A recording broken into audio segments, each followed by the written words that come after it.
Hello শিল্পীর জন্য জোরদার একটা হাততালি হোক। আমাদের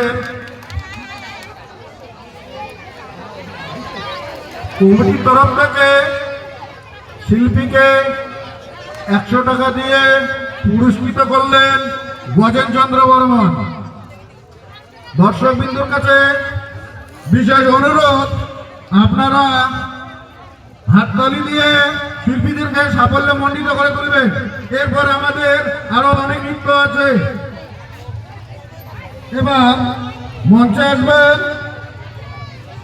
রত্না দাস।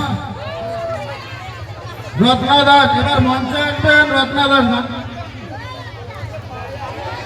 গানের নাম হচ্ছে মেহমান।